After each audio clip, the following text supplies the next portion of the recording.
Banach siras maint na riota FF2 nuair dulin cuman Aibhistín de Staic ístú céime dín Raing Idirmheánach. Banar ardú céime macham léana agus inis bhí áit bantamach chu le canis Idirmheánach na mún. Ina gcuinge bhí Aherlow ó Thiobraid fearn eile a dulin ístú céime FF2. Tá Árann na tradiisiún láidir tagachú héna ríist, cucá bhacha calúir le Chraobh na mún. Má darmach donacha a haman trátrachta.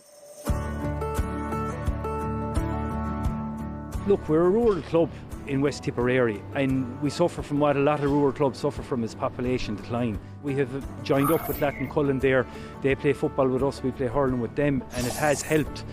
We're here in December with a lovely woolly hat on, playing football, and it's absolutely brilliant. Look, and long may it continue is all I'd say. We'll go up into senior next year in Tipperary and we'll do our best to try and win that too. We're all here, first time. Peil has been in the Munster final and we're here to win it. From the top of Geltymore down to Mellow, we couldn't get better. The last number of years have been difficult. I suppose we got relegated unfortunately a number of years ago, and that was tough. So yeah, the recovery over the last number of years, and we're delighted to be back up at into senior status next year in Kerry. I wouldn't call it either way, to be honest, but we'd be hopeful. As I said earlier, this is bonus territory for us. So anything from here is a win for us, and hopefully, given the day that's in it, the windy day that's in it, it could be anything could happen.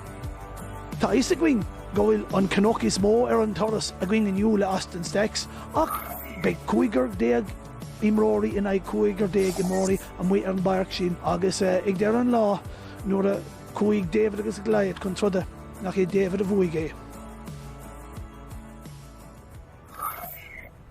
Staic teachtanis nói díálathe nora agus ag go buinte bhí siad mar rán an údúr chun Chraobh na Hair na bhachan sa grád seo ach dosa cá siad Chraobh na móna bhachan sin pas leis isteach thar an trastána sin ag Colin Griffin le hantar chúl beidir.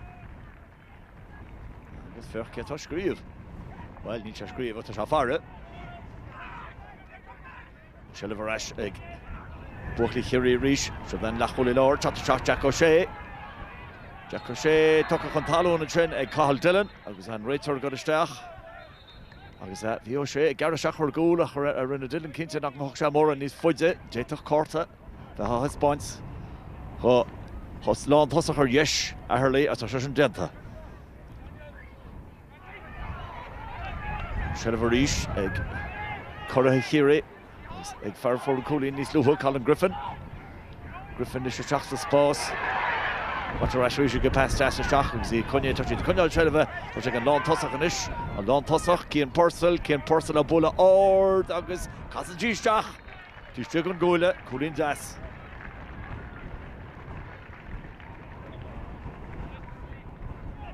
I don't give a hack to least. So I kind of pass the Venice Krinian Ashen. For Terasha Rish, a Buckley Froley. No tradiisiún umráteach ag cuman áisiún de Staic. Go pas jazz butcher seachna agus an luas an bhfuil de taistal. No go pas eile isteach bhfuil chancer cóil tá sé aige agus tá sé an táhail go Cosintúir an Cosintúir teach trastal sin agus bloc alíonn tuach sin go bheith lán chóla rinne. Bhín chancer de géad chóil. Sé an lán chóla rinne. Raymond Hennessy bloc alíonn tuach. Kick him off. One of British Shears is in Chella Rash. Buchley Chiarraí reached.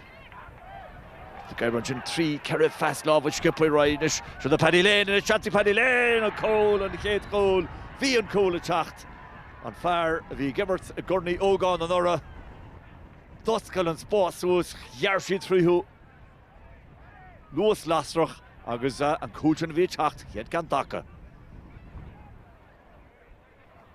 Agus réitear teach trastais leis go leabhart le Cathal Dillon, chuine gur spáin cart a buí don níos luha an dara cart a buí agus deire dénta ag Cathal Dillon. Tó gá droch bhfuil ní chéile builte ar Aherlow anseo. The breeze has the whole thing destroyed. I would say, as I said, it'll be a game in two halves. I'm sure Aherlow now will come out with a different attitude. It was a well-worked goal, like, but Paddy Lane at the end of it, it was he's lethal once he gets in there, and any bit of space at all, and he will punish you. He's only 18 years of age, and he's linchpin for our team. But he took his goal very well, and hopefully he'll get a few more chances in the second half. Sin féidir le buchla hibredáin féú éon chuid. Ní dhéon scór fáte go fós, héana sé fáte ag na Staic anseo. Se seans rís ar irid bútead an táhaid déanta go gúlbáire. Jack Welton. Faoi ró rinne an cúlbáire an taction. Na Staic ar thór, dar a cúl. Rinne se go má an dúrach sin na stoppa. Agus faoi ró an cúlan den táhaid an dar úr. Should have a rash. Stock in beach. Agus O'Donnell. Fósach a guy búisteach in his reach. Full chance. Or score Ella. Daniel Kirby trasta Sean Del Cole. At attack Joe Connor. And Farrager Conde. Dantron Counchin. And Darakan attacked. Agus Nari Renier Gestach Kenur Hukoch and Dara Cole. It's yet to couple Canel attacked. Riviera Nimmer and Joe. Should have a rash egg. Buchley Hibredáin na tro. For the Ben Kerry. Kerry Jana Maulcha Tarring is here, Tasha Tarring is here by kicks here ag Aherlow. Is Barry Grogan Tachan and Chraobh Wolle. Dó seacht ag cuman Aibhistín de Staic gan ein score fós ag Aherlow. John Earth, tá sí builte, tá sí teiste go deasige, chéad score ar Derry Here Hall.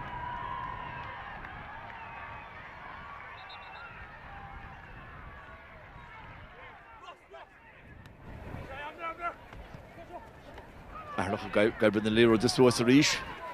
Jack O'Halloran a trasta lór, ach fáte rash ag Cusantóirí na Staicoch. Lán tosach an Johannis, Cian Purcell. Cian Purcell sheer, fáte rash ag Purcell a ríis. Purcell a Garra region, Joe Cowell, the Cusantóirí to lór, tá Shella Fótig a lán tosach, tá Jessica Bejar a score. Purcell a cóil eile, ach rinne jarse rí na Cusantóirí sin roéisce náríre. Ní ro duine bethe teachta na ró. In Cusantóirí seasa sheer fadach ceapach amach duine hintelle os a chóir agus an cóil fáte. Fáte go gúil báire. Jeisianis ag Aibhistín de Staic, teachta ríist. Lascán Jess gonna passan kicking agus na passan láva an seo. Trí ceir fassan seohanis. Cian Purcell má tá sé níl sé bhaid se sásta níos tá sé fáte Purcell. As bhfuil se smaoin bar chóil níl tá sí fáte reit. Tá Cusantóirí cheer tá sí de Chiarraí Aibro Purcell ná Purcell ar dá Purcell ar deire. Is well ní bhuach sé gradam cúil na bliana ach tá cúil eile amsithe. Bhí sé bagnín cos le ping-pong an sin slí bhí sé an líró a gáil trasna agus suas. Chéad éireach stoppa bainte an líne sin fáte ag Purcell ar deire agus an cúil.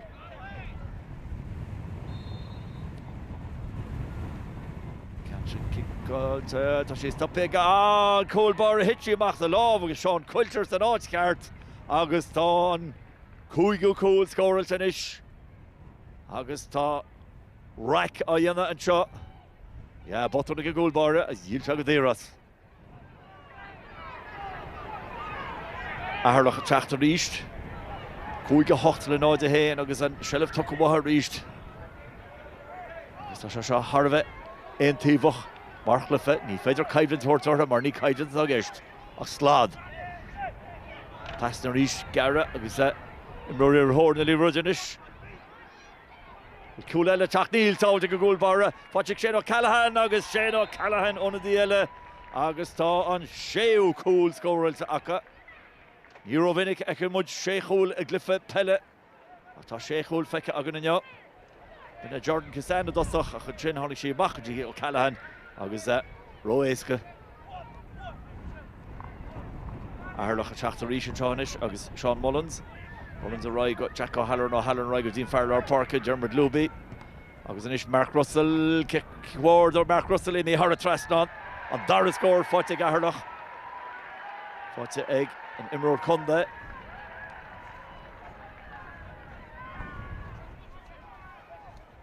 Staic teachta ríist. Should that Eagle Trasna. Cé go na himúí targaí siúr ag Aherlow ní sin dana éon ruile dhéana.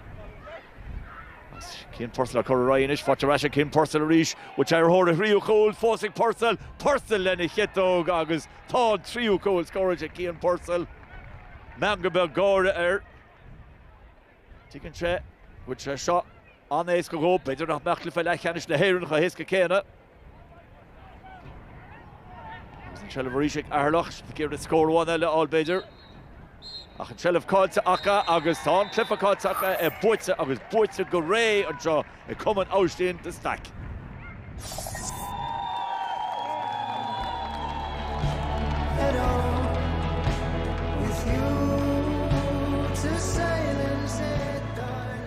There'll be a bit of a celebration, right? We'll see how it goes. I think we're back on the field next Tuesday or Wednesday, so we'll take our time off. We'll enjoy tonight, but I don't know how mad it'll be.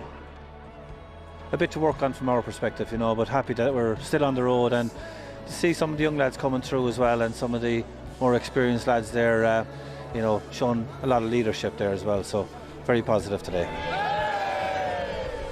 Look, they're better than that, and it was wonderful to see the supporters, you know, being proud of them and giving them encouragement, and they stuck at it and they kept trying to do the right things, and there was no play acting and there was no skullduggery, there was no acting the maggot out there. They tried to do the best in it, and that says a lot about the people they are. What can you say? We were outclassed in every sector of the field, to be fair. I can't say one word against our lads. Today wasn't a good day at the office, but my God, what they've given us all season long has just been unbelievable. You know, the ultimate goal at the start of the year was to win the county. We've that done and get back up senior, and anything after that was bonus territory. Don or supporters Don siad agus thug siad búla mas bhuair. Táimid anna bhdúil as na imróirí, as an fearn, as na gá cumann, agus tásúla going go méid léonta eile mar seo a going, ach táimid anna sásta go raibh an lá seo a going inniu.